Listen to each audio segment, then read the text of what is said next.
Language is a critical component of our globalized world, and while I wish we all had a universal translator to help us out, especially as I'm trying to learn Portuguese, what if we built our own so that when I activate it, I can say something Eu posso dizer algo. and it'll say it right back to me in another language. So we're going to see how we can do this right inside of the browser using speech recognition, speech synthesis. We're going to use the OpenAI SDK to translate, and then we're going to do this inside of a React app using Next.js. So I'm going to start inside of this project that I created that has a little bit of placeholder UI that's supposed to be inspired by the Star Trek Enterprise Universal Translator. And while there's a bunch of different options, this is probably the best one that just has a little bit of UI that I can kind of support in a visual way. Now, before we dig in, browser support for this is actually pretty limited. Desktop Chrome, from my experience so far, has been the best. I heard that Android Chrome is pretty good, but Safari has a pretty limited support, but it still is able to work.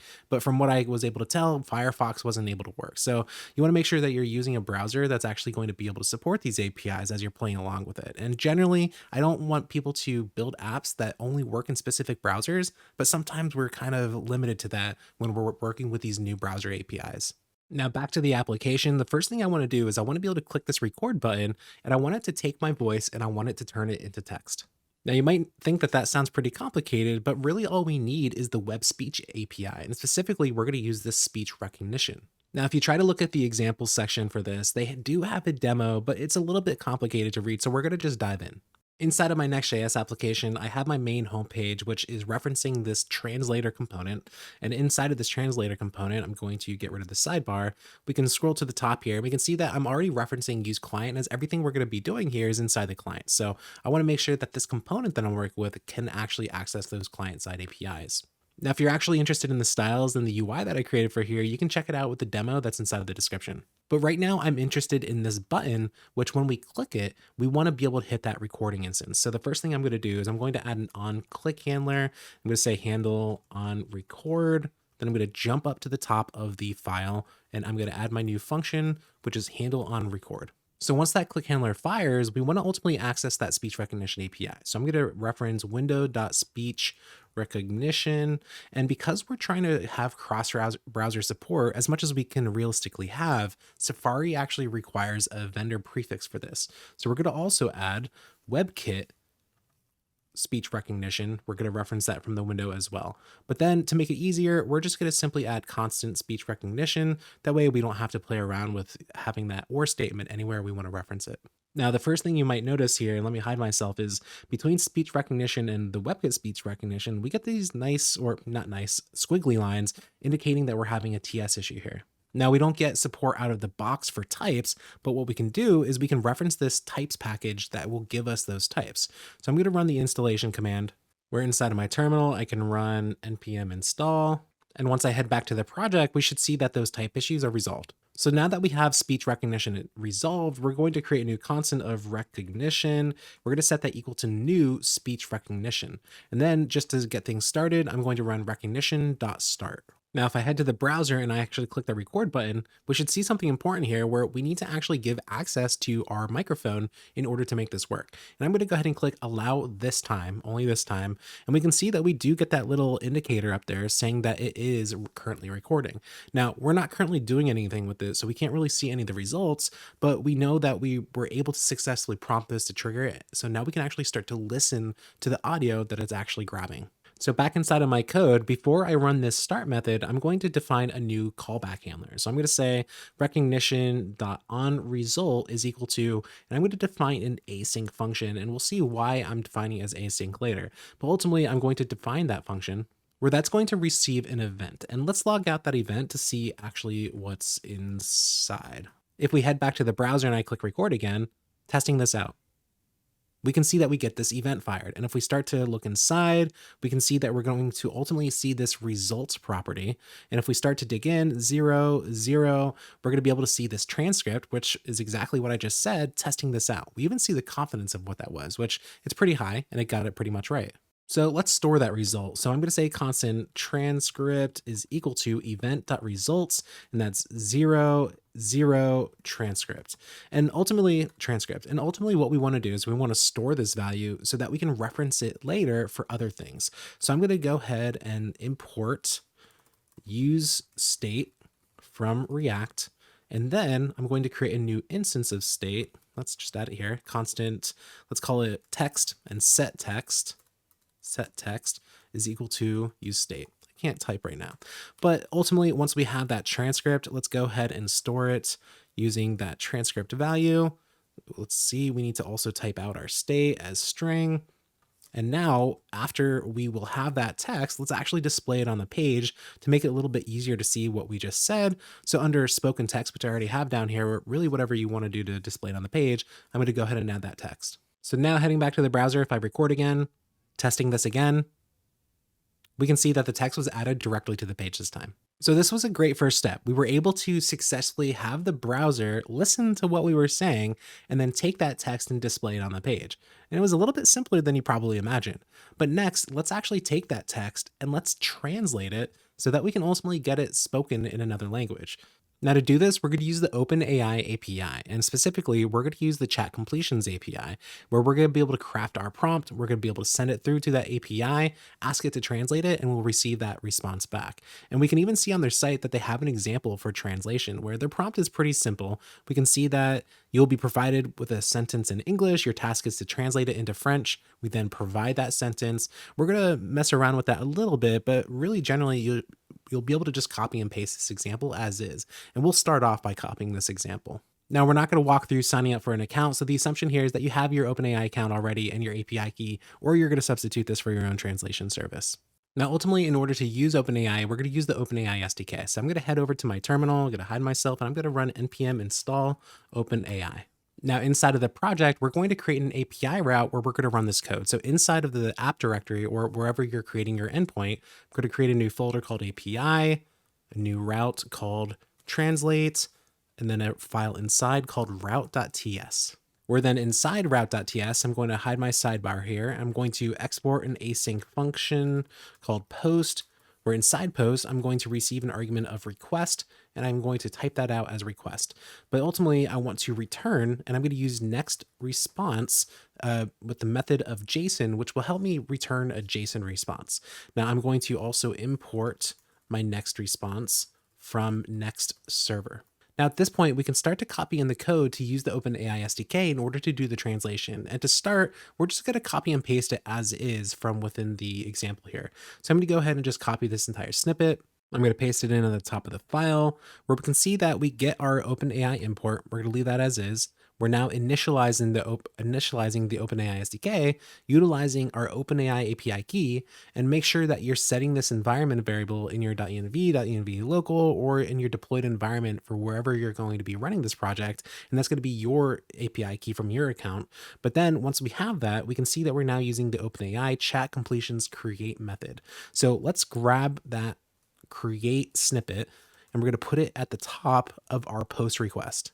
Now, before we actually do anything with this response, I want to tweak this a little bit because we're not going to only provide a sentence in English. We want to be able to have this to be multilingual. And while we might not get too deep into that into this tutorial, we want to set this up so it has that flexibility. So the first thing I'm going to do is just make this a little bit easier to read. So I'm going to break this down, where the first thing I want to do is I want to change that we're going to be passing this in as an English sentence. So I'm going to just add a period, and I'm going to say we're going to be passing in a sentence. Now, what will our task be? I'm going to break that up into bullets. So I'm going to say your tasks are to, where I can start to define these bullets, detect the language of the sentence, spelling that right. And then I want to translate it into where I want to pass in a dynamic language, because remember, we want to be able to have the person select which language they want to translate this into. So I'm going to add a language variable there. And then we don't need the rest of this, so I'm going to get rid of it. But what I'm going to just add at the end is saying, do not return anything other than the translated sentence. Now, of course, we're going to need this language variable as we can dynamically pass that through. So we're going to grab that from the request object. So I'm going to say constant language, which I'm going to destructure it from the request.json. And we need to be sure that we await that JSON method there. So that's going to be dynamically grabbed when we post our JSON body to this request endpoint. But then we also need to pass in the text that we actually want translated. So we can see here that the second message is going to be the user message, where we can simply pass through the text. And we're going to, again, grab that from our request.json. Now, one thing to also note is that we have these additional settings that came along with the example. If you want to tweak them to something that is more appropriate for your use case, you can find all that stuff inside the OpenAI documentation. But then ultimately we want to respond to this endpoint with our translated text. So I'm going to use this response, and I already know what it's going to look like, so I'm going to cheat a little bit, but it's going to be, we're going to set up a text property.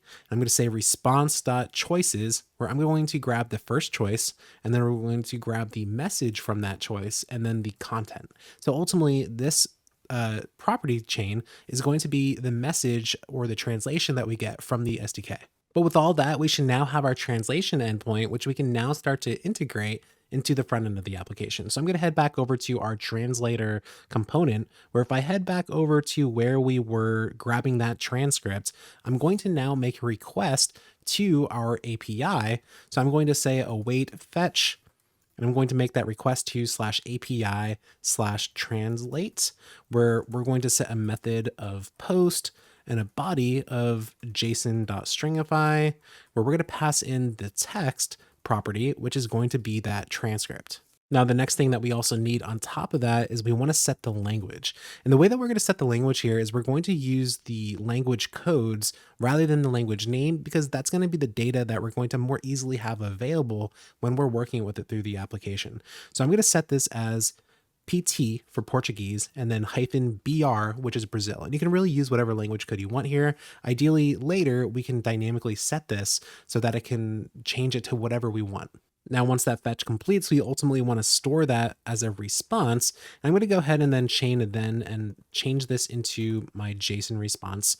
But then we want to store that response or the text so that we can use it in the application, similar to what we did with the transcript. So what I'm going to do is I'm going to create a new instance of state. I'm going to set that to translation, where we can set our translation. That's also going to be a string.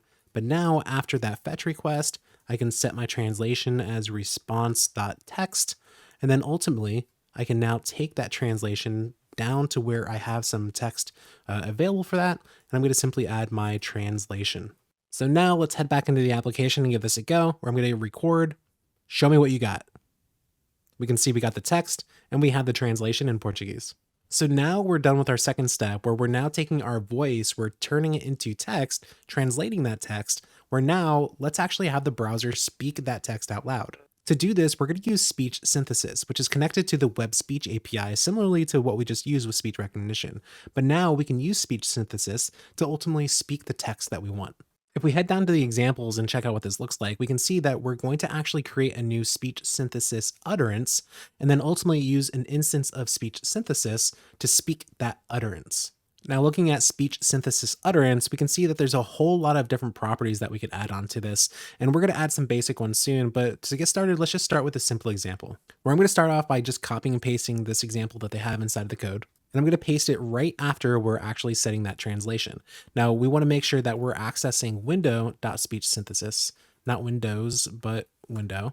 And if I head to the browser, I'm going to test this out. Test. Hello world. We can see and hear that we got the spoken text, we got the translation, and we got that hello world text that we pasted in. Now, if you notice, when we speak this, we passed in English, and what we would want to do is actually use a Portuguese voice in order to set this. And the way that we can do this is on our utterance, we're going to set utterance.voice, and we're going to set that to a different active voice that we have available inside of the browser. Now, before we do that, in order to actually get the voices, we can use this window.speechSynthesis instance, where we're going to say constant voices is equal to window.speechSynthesis.get voices. And before we do anything, let's go ahead and console log this out, our voices. I'm going to go ahead and just mute the utterance for now. But now if I hit record again, test, we can see that we actually got an empty array of voices. What gives? So the funny thing with how this works is usually the voices aren't going to be immediately available. And the way that we can make this work is we can listen for the voices to be available with a callback function, where we can also have an escape hatch where if that's not available, we can still make sure that we get the voices just in a more synchronous way. So to do this, I'm going to set up a new use effect function where I'm going to try to get those voices. So I'm going to first import it. I'm going to set up use effect, where inside I'm going to first try to get those voices by running const voices is equal to window.speechSynthesis.get voices. Now to check that it exists, we're going to say if array is array voices and voices length is greater than 0, then I'm going to want to store this in a new instance of state. So I'm going to create that instance of state, set voices, and this time it's going to be an array where the contents of that array is going to be speech synthesis voice, where then we can say we're going to set voices to our new voices. Now, if that exists, we're going to simply return after because we don't need to do anything else. But if it doesn't exist, we can now use our speech synthesis in order to set a new event handler to detect if those voices have loaded. So I'm going to say window.speechSynthesis, and I'm going to say on voices changed. We're going to set that equal to a new function where inside we're going to do the same thing as we did before. We're going to try to get those voices, and if they exist, we're going to simply try to set them because at that point, since that callback ran, they should technically exist. Now, the tricky thing is on voices changed isn't available everywhere. So we want to make sure that this only runs if it's actually available. So I'm going to wrap around that, and I'm going to say if our on voices changed in, I'm going to check if it's inside our window.speechSynthesis, and only then am I going to actually run that code. So now let's actually log out our voices to see if this is working in the first place. So I'm going to go ahead, take the voices, I'm going to console log that out. And if we head back to the browser, which it already refreshed, I'll refresh again, we can see we have all these voices. And if we start to inspect this, just to kind of see what we're looking at, we can look at one of these voices and we can see that we get a few different attributes that describe this certain voice. We have a bunch of different names related to it, but we also have the language, which is the important part here. Now, since I know the language that I currently want to set it to, I'm going to go ahead and update this language variable to Portuguese, Brazil. But what I can do is I can check through all these voices and check the language to try to see which ones are available in that language. So I'm going to say constant available voices is equal to voices.filter. And inside there, I'm going to use the lang. Let me hide myself to make sure I don't hide something. And then I'm going to check the lang is equal to the language. Now, of course, the voices might not be available, so I need to make sure I add an optional chaining here. But now we have these available voices. Let's just log this out again just to see where we're at. And now if we head back to the browser, we should see that we have far fewer voices than we had rather than all of them. And we can see through each of these, they're all related to that language of Portuguese.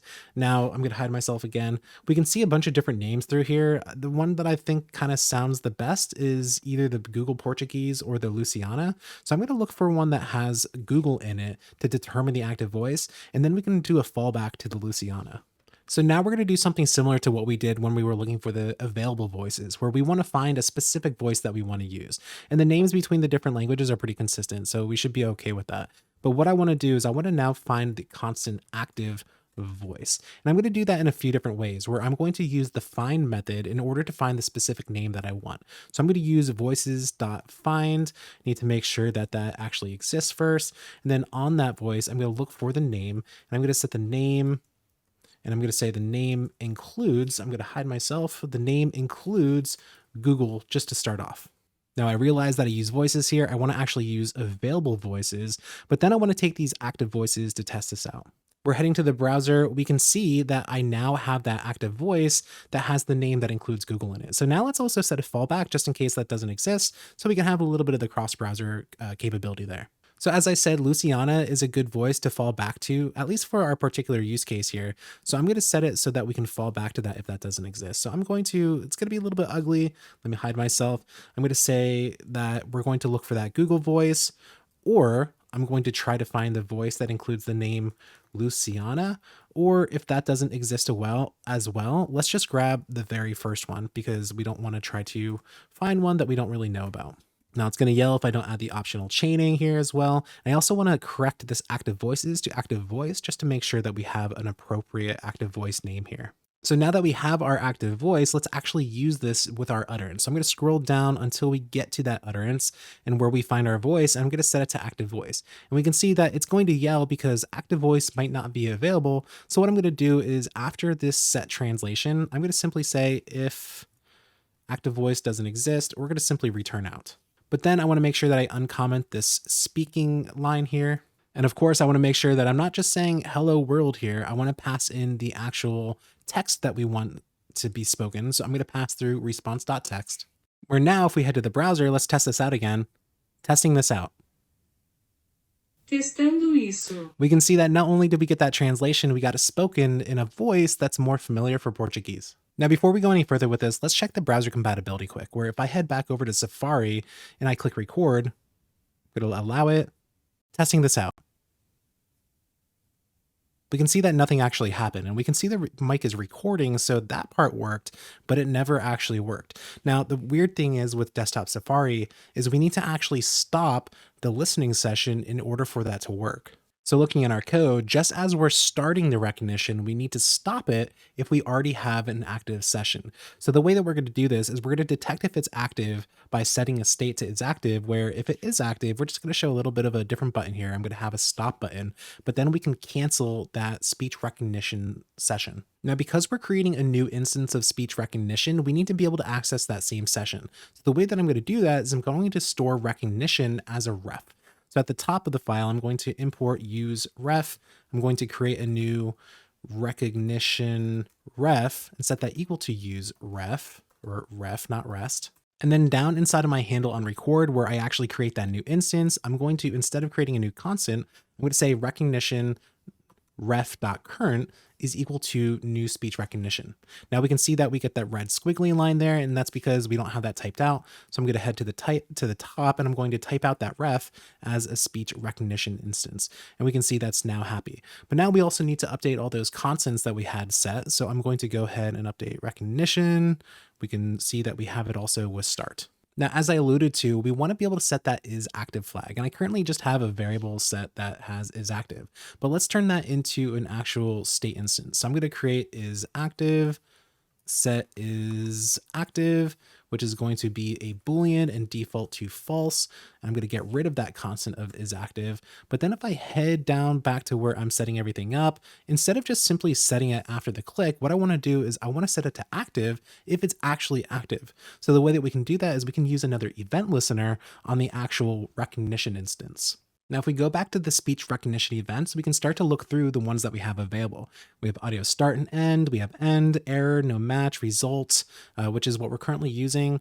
We have sound start, sound end. We also have speech start and speech end. But for now, we're just going to use the start and end handlers in order to listen to when it starts and when it stops so that we can set that is active flag. So I'm going to create a new handler. Let's call this on start is equal to function, where I'm going to set is active to true. And then I'm going to simply clone that, and I'm going to have my on end, which I'm going to set is active to false. So now once I head to the browser and hit record and say something, we can see that through that time, after it stocks as well, we can see through that time that I had that bright red button that said stop. And I also had this nice little red circle that just indicated that we were currently recording. But we can see that we had that red button, but we want to now make it so that that sets it to not active if we can manually do that, because in Safari, as you remember, won't automatically shut down. So all we need to do for that is if we head back to handle on record, if that's clicked, and if we check if is active, meaning we currently have an active session set, we're just going to take the existing recognition ref.current and we're going to simply say stop and then return. And then of course, we probably want to make sure that exists in the first place before we actually try to run it. Now, in addition to that, we can also add the set is active to false, just to make sure that we turn off the UI. But now once I head back to the browser and try to test this out in Safari, I'm going to hit record, then allow, testing this out. We can see that it actually didn't work, but let me give this one more try. I'm going to refresh the page. I'm going to hit record, and I'm going to wait a couple seconds before I actually start talking. So I'm going to hit record, allow, testing this out. We can see that it did get that text. It's just a little bit wonky in how it's able to actually get it. So we see that we had that delay before it was actually able to detect the voice. So it's not consistent and it's not reliable like we were able to see in Chrome, but it still kind of works. Now, keeping to the spirit of cross-browser testing, I went ahead and deployed this to Vercel so that I can actually pull it up on my phone. We can see it's iOS Safari. And if I try this out, testing this out, we can see that it actually did work. However, it took a little bit longer for it to actually stop. There was like a 3-second delay before it actually recognized what I said. And then in this instance, it didn't actually catch it. Let me try it one more time. Testing this out.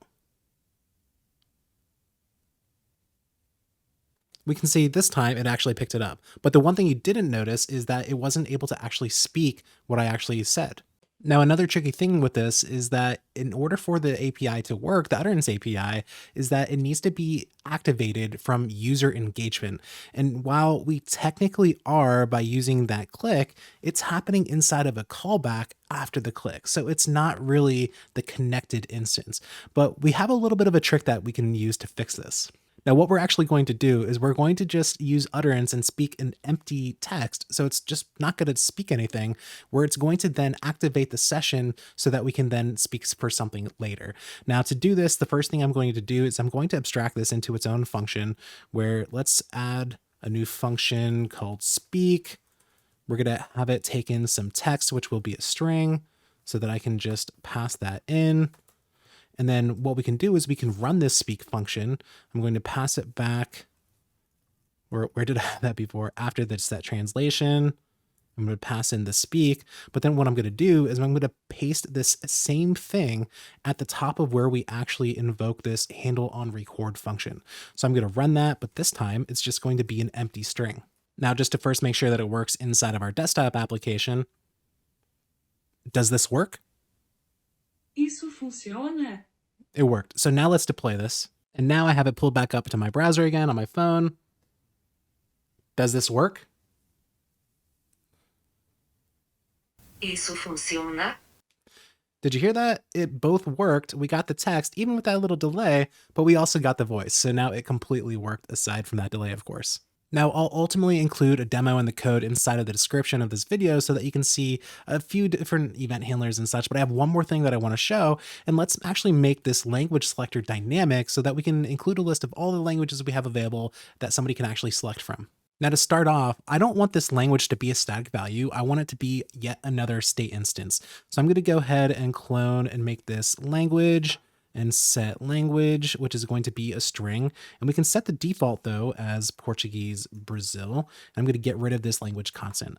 But then what I want to do is I want to try to create a list of all the languages that are available. So what I'm going to do is I'm going to create a new constant. I'm going to call this available languages. And then I'm going to create a new array from a new set of all the different languages that are available. And we can see here that I'm referencing some things that I haven't pulled in yet, but what I'm ultimately doing is I'm going to break apart that language code.